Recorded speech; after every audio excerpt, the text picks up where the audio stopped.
Hi, Mumbai vs GT eliminator.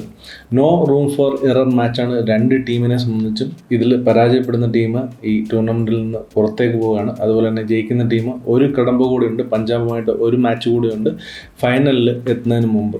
അപ്പോൾ ഈ ഒരു മാച്ചിലേക്ക് വരാം. ഈ രണ്ട് ടീമും ശരിക്കും പറഞ്ഞാൽ ഒരു 2 ആഴ്ച മുമ്പ്, ഈ ഒരു IPL ഒരു ബ്രേക്ക് വരുന്നതിന് മുമ്പ് ടോപ്പ് മൊമെൻറ്റത്തിലിരുന്ന രണ്ട് ടീമാണ്. അതായത് ഗുജറാത്ത് ആയാലും ശരി, മുംബൈ ആയാലും ശരി. മുംബൈ അടുപ്പിച്ച് 6 മാച്ച് ജയിച്ച് നിന്നിരുന്ന സമയമാണ്. അതുപോലെ തന്നെ ഗുജറാത്ത് നമ്പർ 1 പൊസിഷൻ ഹോൾഡ് ചെയ്ത് ഒരുപാട് കാലം നിന്നിരുന്ന ഒരു പക്ഷേ ഈ ഒരു ബ്രേക്കിന് ശേഷം വന്നിട്ട് ഈ കഴിഞ്ഞ ഏറ്റവും അവസാനത്തെ 2 മാച്ച് GT പരാജയപ്പെടുകയുണ്ടായി. അതുപോലെ തന്നെ മുംബൈക്കും പഞ്ചാബുമായിട്ട് ഒരു മാച്ച് പരാജയപ്പെട്ട് മൊമെൻറ്റം നഷ്ടപ്പെട്ട് നിൽക്കുന്ന ഒരു ടൈമാണ്. അങ്ങനെയാണ് ഈ എലിമിനേറ്ററിലേക്ക് ഈ രണ്ട് ടീമുകൾ എത്തി നിൽക്കുന്നത്. അതുമാത്രമല്ല, ഈ രണ്ട് ടീമുകൾക്ക് ഇപ്പോൾ ഏറ്റവും വലിയ ഇഷ്യൂ ആയിട്ടുള്ളത് അവർ ഏറ്റവും നന്നായിട്ട് പെർഫോം ചെയ്തുകൊണ്ടിരുന്ന പ്ലെയേഴ്സ് ഇപ്പോൾ ടീമിന് പുറത്തേക്ക് പോയിരിക്കുകയാണ്, അവർക്ക് കളിക്കാൻ പറ്റാതെ. സോ GTയെ സംബന്ധിച്ചാണെന്നുണ്ടെങ്കിൽ ബട്ട്ലർ ഇല്ല, അതുപോലെ തന്നെ റബാഡ ഇല്ല. ഇനി മുംബൈയെ സംബന്ധിച്ചാണെന്നുണ്ടെങ്കിൽ റിക്കിൾട്ടൺ, അതുപോലെ തന്നെ വിൽ ജാക്സ്, ഈ രണ്ട് പ്ലേയേഴ്സും അവൈലബിൾ ആയിട്ടില്ല. സോ ഒരു ടോട്ടലി ഡൈനാമിക്സ് മൊത്തത്തിൽ ഈ രണ്ട് ടീമിൻ്റെയും ചേഞ്ച് ആയിരിക്കുകയാണ്. ഈ പ്ലെയേഴ്സ് ഇല്ലാതായതോടുകൂടി പുതിയ പ്ലെയേഴ്സ് ടീമിൻ്റെ ഉള്ളിലേക്ക് വരേണ്ട ഒരവസ്ഥയാണ്. ഇതുവരെ ഒരു മാച്ച് പുതിയ ആൾക്കാർ വന്നിട്ട് ഇതുവരെ ഒരു മാച്ച് ഈ രണ്ട് ടീമും കളിച്ചിട്ടില്ല. സോ ഒരു ഡൈനാമിക്സ് ചേഞ്ച് ഈ രണ്ട് ടീമിനെ സംബന്ധിച്ചും ഉണ്ട്. ശരിക്കും പറഞ്ഞാൽ GTയെ സംബന്ധിച്ചാണ് ഇത് ഏറ്റവും കൂടുതൽ അഫക്റ്റ് ചെയ്യുന്നത്. കാരണം GTയുടെ ഒരു ബാറ്റിംഗ് ലൈനപ്പ് പൂർണ്ണമായിട്ട് ഡിപ്പെൻഡ് ചെയ്തിരുന്ന ഈ ടോപ്പ് 3യിലാണ്. ആ ടോപ്പ് 3യുടെ ഏറ്റവും വലിയൊരു പില്ലറാണ് ശരിക്കും പറഞ്ഞ Buttler. Gill and Sai Sudharsan bat ചെയ്യുന്നുണ്ടെന്നുണ്ടെങ്കിലും ബട്ട്ലർ ഇല്ല എന്നുണ്ടെങ്കിൽ അവർക്ക് ആ ഒരു സപ്പോർട്ട് താഴെ ഇല്ല എന്നുള്ളൊരു പ്രഷർ തീർച്ചയായിട്ടും ഉണ്ടാകും. സോ ബട്ട്ലറിൻ്റെ മിസ്സിംഗ് ആണ് ഏറ്റവും വലിയൊരു മിസ്സിംഗ്. മുംബൈയെക്കാട്ടിലും ഏറ്റവും കൂടുതൽ അഫക്റ്റ് ചെയ്യാൻ പോകുന്നത് അതുകൊണ്ട് തന്നെ GTയെ തന്നെയായിരിക്കും. GTയെ സംബന്ധിച്ച് അവരുടെ ഒരു ഏറ്റവും വലിയൊരു ഹൈലൈറ്റ്, പ്രത്യേകിച്ചും ഈ മാച്ചിനെ സംബന്ധിച്ച് അവർ ശരിക്കും പറഞ്ഞാൽ ആശ്രയിക്കേണ്ടി വരുന്നത് നെഹ്റയുടെ സ്ട്രാറ്റജീസിനും പ്ലാനിങ്ങിലും ആയിരിക്കും. കാരണം മുംബൈ അത്ര രീതിയിൽ മാർക്ക് ചെയ്ത് ഓരോ പ്ലെയേഴ്സിനെയും അത്ര രീതിയിൽ മാർക്ക് ചെയ്തെങ്കിൽ മാത്രമേ മുംബൈ പിടിച്ചു കെട്ടാനായിട്ട് സാധിക്കത്തുള്ളൂ. ഇനി മുംബൈയിലേക്ക് വന്നു കഴിഞ്ഞാൽ മുംബൈ ശരിക്കും പറഞ്ഞൊരു അണ്ടർ യൂസ്ഡ് പവർ ഹൗസ് എന്ന് പറയാൻ പറ്റുന്നൊരു ടീമാണ്. കാരണം ഇത്രയും സൂപ്പർ സ്റ്റാർസ് ഉള്ള, ഇത്രയും മാച്ച് വിന്നിങ് പൊട്ടൻഷ്യൽസ് ഉള്ള പ്ലെയേഴ്സ് ഉള്ള ഒരു ടീം വേറെ ഇല്ല. പക്ഷേ നമ്മളൊരു പെർഫോമൻസ് നോക്കുകയാണെന്നുണ്ടെങ്കിൽ ആ ഒരു അടുപ്പിച്ച് 6 മാച്ച് ജയിച്ചപ്പോൾ മുംബൈയുടെ ഒരു പീക്കിലേക്ക് നമ്മൾ വരുന്നതാണ്ട് കണ്ടെങ്കിലും ഇപ്പോൾ നോക്കുകയാണെന്നുണ്ടെങ്കിൽ അതിന് മുമ്പൊക്കെ നോക്കുകയാണെന്നുണ്ടെങ്കിൽ ടോട്ടലി അണ്ടർ യൂസ്ഡ് ആയിട്ട്, അല്ലെങ്കിൽ ഇത്രയും പ്ലെയേഴ്സ് ഉണ്ടായിട്ട് ഇവരെന്തെങ്കിലും പെർഫോം ചെയ്യുന്നതെന്ന് തോന്നത്തക്ക രീതിയിലുള്ളൊരു ടീമാണ് മുംബൈ. ഇനി നമുക്ക് സ്പെസിഫിക് ആയിട്ട് GTയിലേക്ക് വന്നു കഴിഞ്ഞാൽ GTയിൽ ബട്ട്ലറിന് റീപ്ലേസ്മെൻ്റ് ആയിട്ട് GT എടുത്തിരിക്കുന്ന കുശാൽ മെൻഡിസിനെയാണ്. കുശാൽ മെൻഡിസ് ബട്ട്ലറിൻ്റെ ഒരു പ്രോപ്പർ റീപ്ലേസ്മെൻ്റ് ആണോ എന്ന് ചോദിച്ചാൽ അല്ല എന്ന് തന്നെ പറയേണ്ടി വരും.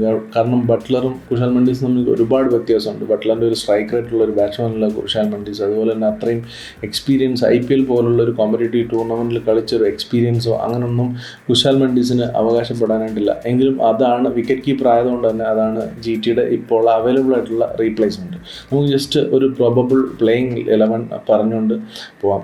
ഗില്ല്, സായി സുദർശൻ, കുശാൽ മെൻഡിസ്, വാഷിങ്ടൺ സുന്ദറിനെ ഞാൻ ആഡ് ചെയ്തിട്ടുണ്ട്. കാരണം വാഷിങ്ടൺ സുന്ദറിനെ കൂടെ ആഡ് ചെയ്താൽ ഇവരുടെ ഒരു ബാറ്റിങ്ങിന് ഒരു സ്ട്രെങ്ത് ആകുള്ളൂ. കാരണം ബട്ട്ലർ മിസ് ചെയ്യുമ്പോൾ ഒരു കുശാൽ മെൻഡിസ് മാത്രം വെച്ച് ആ ഒരു ഗ്യാപ്പ് അടയ്ക്കാൻ പറ്റില്ല. സോ അതുകൊണ്ട് ഞാൻ വാഷിങ്ടൺ സുന്ദറിനെ ആഡ് ചെയ്തിട്ടുണ്ട്. മോസ്റ്റ് പ്രോബബ്ലി സുന്ദർ കളിക്കും എന്ന് തന്നെയാണ് ഞാൻ കരുതുന്നത്.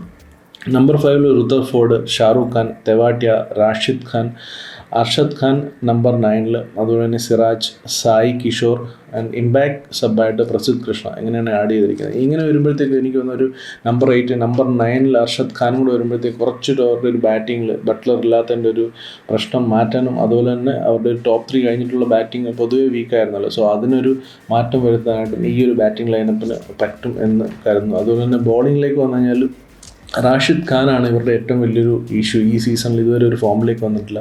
എത്ര വലിയൊരു ജെയിൻ്റാണ്, IPL സൂപ്പർ സ്റ്റാറാണ് റാഷിദ് ഖാൻ. പക്ഷേ ഈ ഒരു സീസണിൽ അതിൻ്റെ ഒരു പൊട്ടൻഷ്യലിലേക്ക് കളിക്കാനായിട്ട് ഇതുവരെ റാഷിദ് ഖാന് പറ്റിയിട്ടില്ല. സോ നാളത്തെ മാച്ച് അല്ലെങ്കിൽ ഇനിയുള്ള മാച്ചുകളിൽ Rashid Khan up to the mark ഉയരുവാണെന്നുണ്ടെങ്കിൽ GTയെ സംബന്ധിച്ച് വലിയൊരു പോസിറ്റീവ് ആയിരിക്കും. അങ്ങനെ എന്തെങ്കിലും ഒരു അത്ഭുതം സംഭവിക്കണം ശരിക്കും പറഞ്ഞാൽ GTയെ സംബന്ധിച്ച്. കാരണം അവരുടെ മൊമെൻറ്റം ഇപ്പോൾ മൊത്തത്തിൽ പോയിരിക്കുകയാണ്.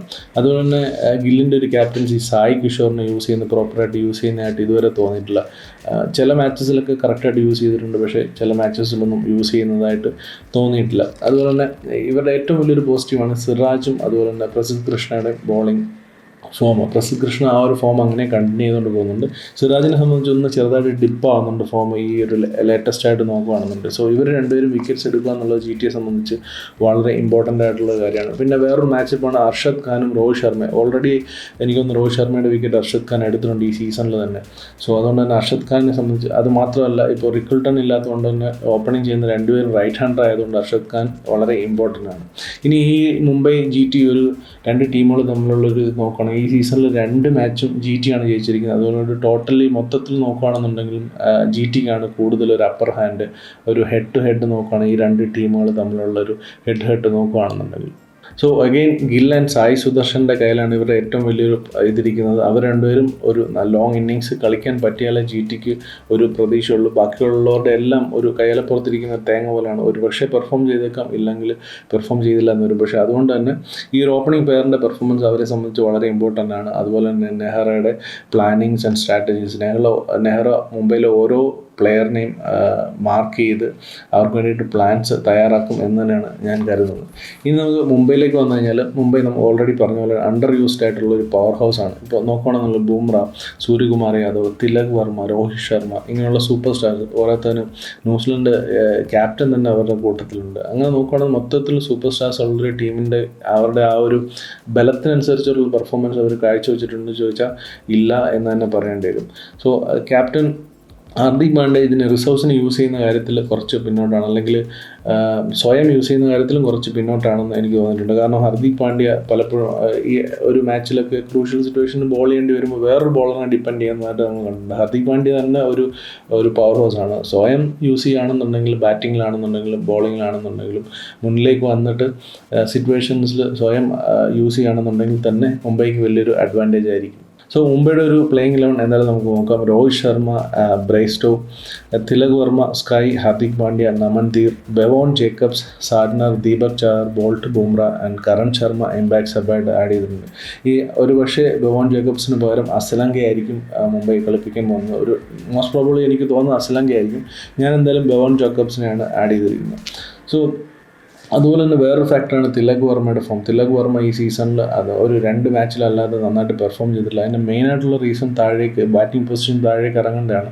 അപ്പോൾ വിൽ ജാക്സ് ഇല്ലാത്തതിൻ്റെ ഒരു റീസൺ കൊണ്ട് തന്നെ തിലക് വർമ്മ എനിക്ക് തോന്നുന്നു ഒരു നമ്പർ 3 പൊസിഷൻ തിലക് വർമ്മയ്ക്ക് കിട്ടും. സോ ഒരു ബിഗ് ഇന്നിങ്സ് തിലക് വർമ്മയുടെ സൈഡിൽ നിന്ന് ഡ്യൂ ആണ്. അതൊരു പക്ഷേ ഈ മാച്ചിൽ അയക്കാൻ സാധ്യതയുണ്ട്. മുംബൈയെ സംബന്ധിച്ച് ഏറ്റവും വലിയൊരു പ്രത്യേകത ഇപ്പോൾ രോഹിത് ശർമ്മ അല്ലെങ്കിൽ ബൂംറ അല്ലെങ്കിൽ തിലക് വർമ്മ, സൂര്യകുമാർ ഏതെങ്കിലും ഒരു 2 പേര് വിചാരിച്ചാൽ തന്നെ ഒരു മാച്ച് ഈസി ആയിട്ട് പുൾ ഓഫ് ചെയ്യാനായിട്ട് പറ്റും. അത്രയ്ക്ക് സൂപ്പർ സ്റ്റാർസ് ഉള്ള ടീമാണ്. അപ്പോൾ അങ്ങനെ ഒരു പെർഫോമൻസ് നാളെ ഉണ്ടാവുക എന്നുള്ളത് നമുക്ക് കണ്ടു തന്നെ അറിയണം. അതുപോലെ തന്നെ ഹാർദിക് പാണ്ഡ്യയുടെ ക്യാപ്റ്റൻസി ആൻഡ് ഈ ഒരു റിസോഴ്സിനെ മാനേജ് ചെയ്യുന്ന ഒരു എത്ര എഫിഷ്യൻ്റായിട്ട് ഹാർദിക് പാണ്ഡ്യ റിസോഴ്സിനെ മാനേജ് ചെയ്യുക എന്നുള്ളത് നാളെ വളരെ ക്രൂഷ്യലായിരിക്കും.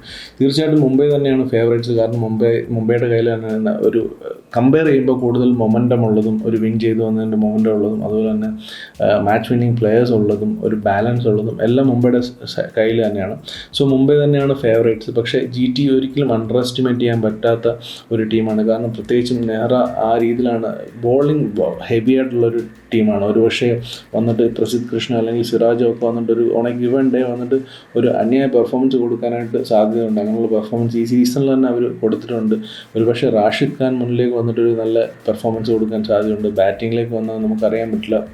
വാഷിംഗ്ടൺ സുന്ദർ ഇടയ്ക്കൊരു ഇന്നിങ്സ് വന്നിട്ടൊരു എക്സ്ട്രാ ഓർഡിനറി ഇന്നിങ്സ് കളിച്ചിരുന്നു. സോ അതുപോലെ ഒരു ഇന്നിങ്സ് വാഷിംഗ്ടൺ സുന്ദറിൻ്റെ സൈഡിൽ നിന്ന് വരാം. അതുപോലെ തന്നെ ഋത്തവ് ഫോർഡ് എക്സ്പ്ലോസീവ് ആയിട്ടുള്ളൊരു ബാറ്റ്സ്മാനാണ്. ഒരു ഫുൾ പൊട്ടൻഷ്യലുള്ള ഒരു ഇന്നിങ്സ് ഇതുവരെ കളിച്ചിട്ടില്ല. അത് ഡ്യൂ ആണ്. അങ്ങനെ ഒരുപാട് ഇൻഡിവിജ്വൽ പ്ലെയേഴ്സ് തീർച്ചയായിട്ടും GTയുടെ സൈഡിലുണ്ട്. So on a given day ഈ നെഹ്റാജിയുടെ സ്ട്രാറ്റജീസും പ്ലാനിങ്ങും എല്ലാം വർക്കൗട്ട് ആവുകയാണെന്നുണ്ടെങ്കിൽ ഏത് ടീമിനെ തോൽപ്പിക്കാൻ പറ്റുന്നൊരു ടീം തന്നെയാണ് GT. സോ അണ്ടർ ഡോഗ്സ് ആണെങ്കിൽ പോലും GTയും കോമ്പറ്റീറ്റീവ് തന്നെയാണ് മുംബൈ. അപ്പോൾ പറഞ്ഞു വരുന്നത് മുംബൈ തന്നെയാണ് ഫേവറേറ്റ്സ്. മുംബൈ ഒരു ആനയെ പോലെയാണ്. സ്വന്തം വലിപ്പം അറിയാത്ത ഒരു ടീം പോലെയാണ്. ഇതുവരെ ആ ഒരു ഫുൾ പൊട്ടൻഷ്യലിൽ കളിച്ചിട്ടില്ല. ബട്ട് ഇതൊക്കെ പറയുമ്പോഴും ഞാൻ നെഹ്റയുടെ സ്ട്രാറ്റജിയിലും പ്ലാനിങ്ങിലും വിശ്വസിക്കുന്നുണ്ട്. എൻ്റെ ഫേവറേറ്റ് ഞാൻ എഡ്ജ് കൊടുക്കുന്നുണ്ടെങ്കിൽ അത് GTക്കായിരിക്കും. അണ്ടർ ഡോഗ്സ് ആയിട്ട് വന്നിട്ട് നാളത്തെ മാച്ച് GT വിൻ ചെയ്യും എന്ന് തന്നെയാണ് ഞാൻ കരുതുന്നത്. സോ ഇതാണ് എൻ്റെ ഒരു അഭിപ്രായം, പ്രതീക്ഷ. അതായത് ഈ എലിമിനേറ്ററെ സംബന്ധിച്ച് മുംബൈ vs GT. നിങ്ങൾ തീർച്ചയായിട്ടും നിങ്ങളുടെ അഭിപ്രായങ്ങൾ, നിങ്ങളുടെ എതിരഭിപ്രായങ്ങളെല്ലാം കമൻറ്റ് ബോക്സിൽ പങ്കുവെക്കുക. അപ്പോൾ മറ്റൊരു IPL റിലേറ്റഡ് ആയിട്ടുള്ള വീഡിയോയിൽ കാണുന്നതിന് വരെ ബൈ.